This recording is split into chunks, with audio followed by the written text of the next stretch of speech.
When people come into our research center, we want them to find some sort of connection with history. The African American History Research Center at the Gregory School is very important to Houston because it was the first educational center for African Americans after slavery, and one of the institutions that's documenting African American history today.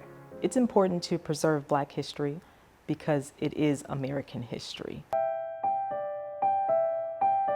Here you will find a replica of a 1926 classroom, complete with teacher's desk and replica student chairs here. A question that we usually get asked about the desk in the front and the students was, what would they write on since they didn't have anything in the front? Well, there would be a long table that would run across that would allow them to write and read their books and things of that nature.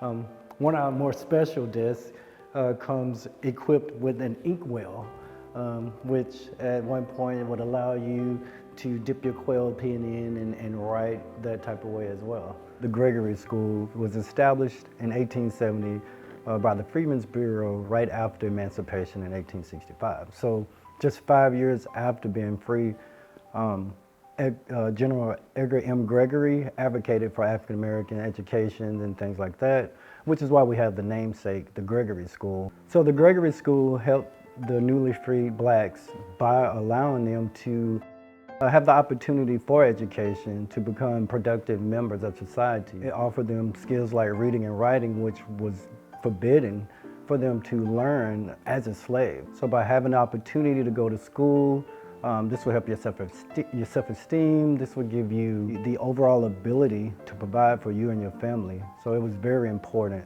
to the newly freed Blacks. Once you sit down and actually research and look at what was taking place in Black communities, it kind of parallels what was going on in American history. It served as a school for African American children up until 1984. It closed down for about 20 years due to desegregation. In 2009, it became part of the Houston Public Library System and renovated for the services that we provide today.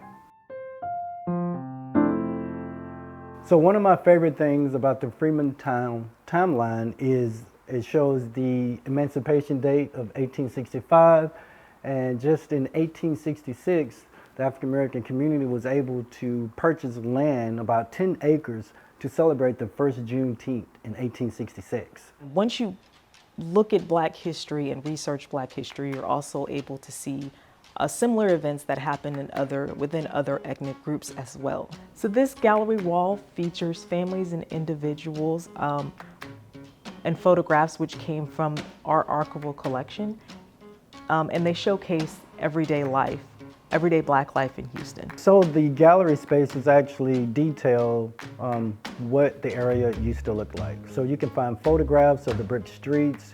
You can find pictures of buildings that no longer exist that were in our community. 4-4 had over 400 self-sustaining Black businesses in the area. We tried to do a very good job of documenting those structures. So you would definitely see a lot of those structures here, a lot of documents, maps of different time periods. We offer oral histories to give you that first-hand account of how it was to live in this community during different time periods.